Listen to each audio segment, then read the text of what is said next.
orang-orang yang hidup dalam kemurahan Tuhan, mensyukuri kemurahan Tuhan, hidup benar dalam kehidupannya setiap hari.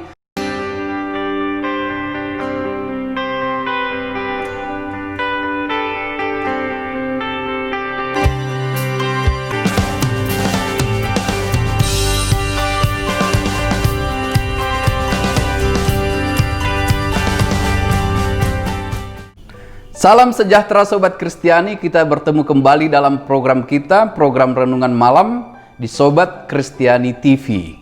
Dan pada hari ini 18 Agustus 2020, kita masih dalam semangat memperingati hari ulang tahun kemerdekaan Republik Indonesia yang ke-75. Merdeka! Sobat yang dikasihi Tuhan Yesus Kristus, ayat renungan malam bagi kita pada saat ini yaitu dari firman Tuhan di surat Paulus ke jemaat Roma pasal 11 ayat 22. Surat Paulus ke Roma pasal 11 ayat 22 demikian dituliskan.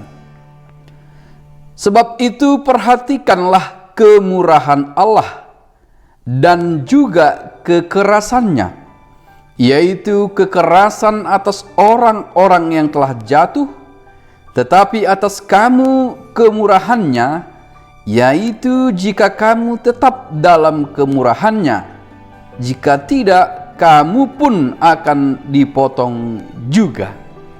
Sobat Kristiani, surat Paulus ke Roma selalu dikelompokkan menjadi dua bagian.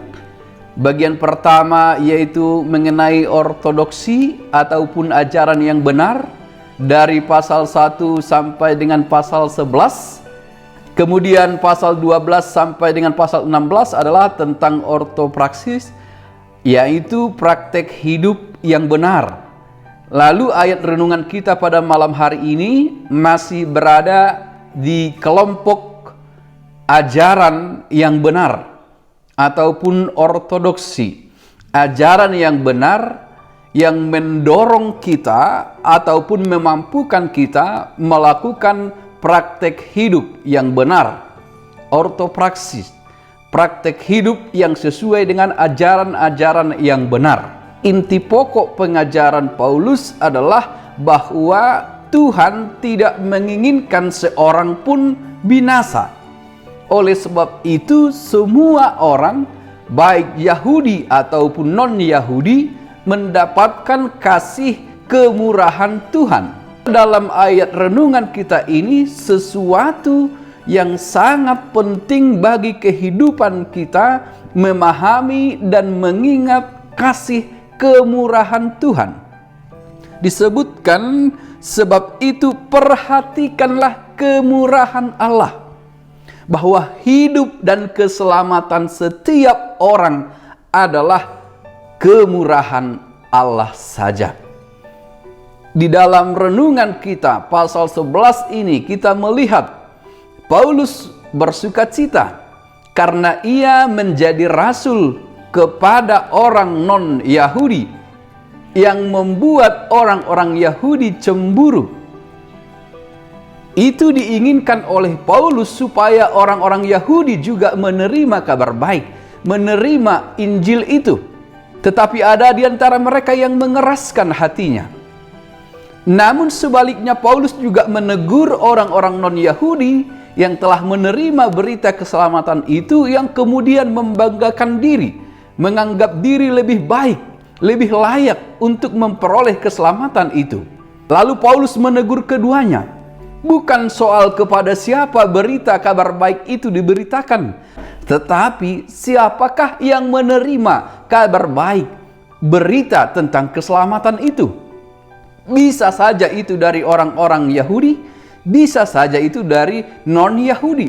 Tetapi mereka yang telah menerima keselamatan itu, yang sudah masuk pada keselamatan di dalam Kristus Yesus, harus memahami bahwa semua itu adalah karena kemurahan Allah, karena anugerah Tuhan.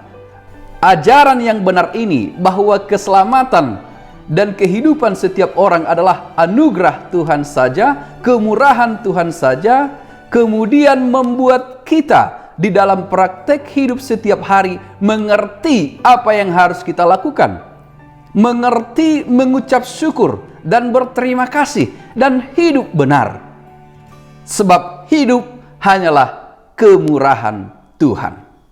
Saat ini, apa yang disampaikan Paulus juga sangat penting bagi kita, supaya tidak ada orang yang hidup di dalam kesombongan, supaya tidak ada orang hidup dengan selalu merasa lebih baik daripada orang lain, lebih layak daripada orang lain, membeda-bedakan. Apabila kita mengacu pada perayaan hari ulang tahun kemerdekaan Republik Indonesia, bukti dari salah satu bangsa yang sudah benar-benar merdeka, yaitu bahwa hak setiap orang ditegakkan, hak-hak setiap orang dipenuhi, tidak ada diskriminasi, tidak ada pembeda-bedaan, orang kaya, orang miskin, keadilan diterapkan dan dilakukan pada semua golongan. Bersaudara dari Sabang sampai Merauke, tidak ada menganggap diri lebih baik, lebih pantas atas kemerdekaan ini. Bila kita bawa dalam kehidupan kita sebagai orang percaya, sebagai orang Kristen yang telah menerima keselamatan itu, kita juga harus memahami, bagi Tuhan semua orang harus diselamatkan. Untuk itu kemurahan Tuhan diberikan bagi setiap orang. Sobat yang dikasihi Tuhan Yesus Kristus, penekanan penting dari ayat renungan kita ini, ketika Paulus menasehati non-Yahudi dan orang-orang Yahudi, supaya yang terpenting adalah hidup dalam kemurahan Tuhan, bukan soal kepada siapa ajaran itu disampaikan, bukan soal siapa yang menerimanya, tetapi siapa yang diubahkan oleh berita itu. Itulah yang terpenting. Siapa yang diubahkan oleh kabar baik keselamatan itu dan hidup dalam kemurahan Tuhan, hidup dalam kebenaran, itulah yang paling penting. Dia gambarkan seperti pohon. Bila pohon itu tidak berguna, sekalipun itu cabangnya adalah dari orang Yahudi, itu pun akan dipotong. Bila pohon itu tidak benar, sekalipun itu non-Yahudi yang menerima kabar baik setelah penolakan orang Yahudi, itu pun akan dipotong. Lalu mereka yang menjadi ranting dari pohon yang benar itu adalah mereka orang-orang yang hidup dalam kemurahan Tuhan, mensyukuri kemurahan Tuhan, hidup benar dalam kehidupannya setiap hari, melakukan segala sesuatu yang berkenan bagi Tuhan. Oleh sebab itu, sobat Kristiani, ingatlah senantiasa apa yang ada pada dirimu, apa yang kau miliki, apa statusmu, semuanya hidup kita adalah kemurahan Tuhan saja. Ingatlah selalu akan kemurahan Tuhan, supaya engkau merendahkan diri di hadapannya dan bersyukur kepadanya. Sebab itu perhatikanlah kemurahan Allah dan juga kekerasannya. Bagi Tuhan, hidup itu harus benar. Jika tidak, hidup itu berada dalam kegelapan. Maka hidup orang percaya juga tidak bisa berada di antara dua keadaan ini, di antara dua dunia ini. Satu kaki menginjakkan di kegelapan, satu kaki lagi berada dalam terang. Tidak mungkin. Tetapi hidup orang benar selalu mensyukuri kemurahan Tuhan. Maka bersama saya katakanlah, hidup adalah kemurahan Tuhan. Terima kasih Bapa atas kemurahan-Mu. Terima kasih Tuhan atas kemurahan-Mu yang memberikan Tuhan Yesus Kristus, yang memberikan keselamatan bagi kami, yang memberikan kehidupan bagi kami. Tuhan memberkati. Amin.